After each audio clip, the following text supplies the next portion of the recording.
Stekroa Irène, secrétaire dans une paroisse, est inscrite au régime social du travailleur indépendant de la Caisse nationale de prévoyance sociale CNPS. Aujourd'hui, mère d'un bébé âgé de quelques jours, elle bénéficie de ses congés de maternité comme travailleur fonctionnaire. Un salaire qui vous met un peu à l'abri en griffe.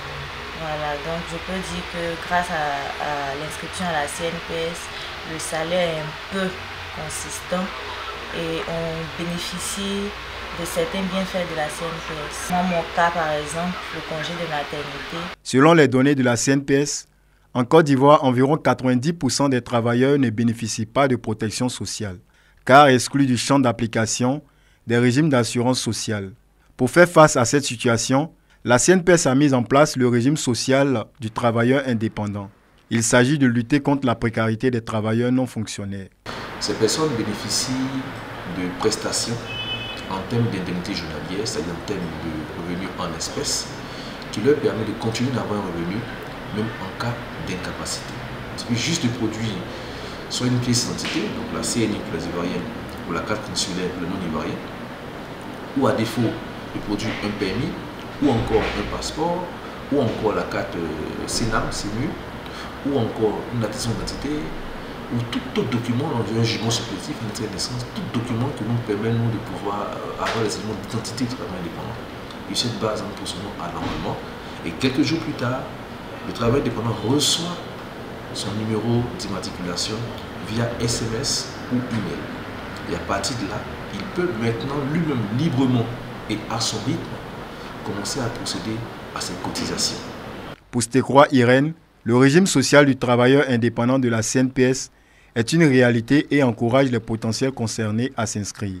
Donc si déjà il y a certaines structures religieuses qui peuvent inscrire leurs employés qui ne sont pas encore déclarés, s'ils peuvent déjà les déclarer, c'est déjà important.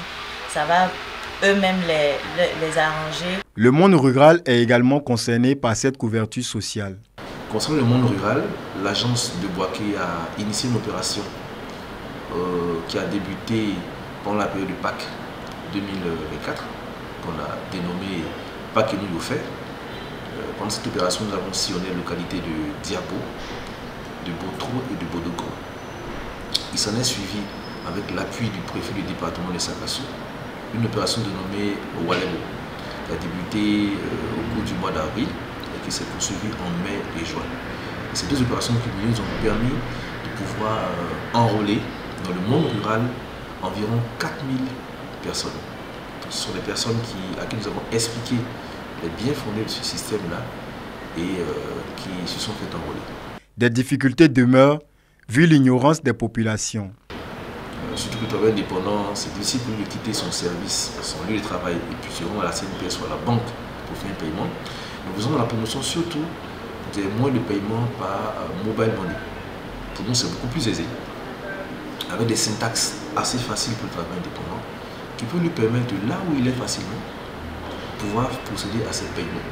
Et les paiements ont une souplesse de paiement, et il n'y a pas de frais pour tous les paiements qui sont faits par mobile money. Dans le cadre du régime social du travailleur indépendant, l'État de Côte d'Ivoire a mis en place un dispositif juridique innovant et flexible, favorisant ainsi l'inclusion des travailleurs indépendants dans le système de prévoyance sociale. Objectif : fournir une sécurité contre les risques de perte de revenus financiers.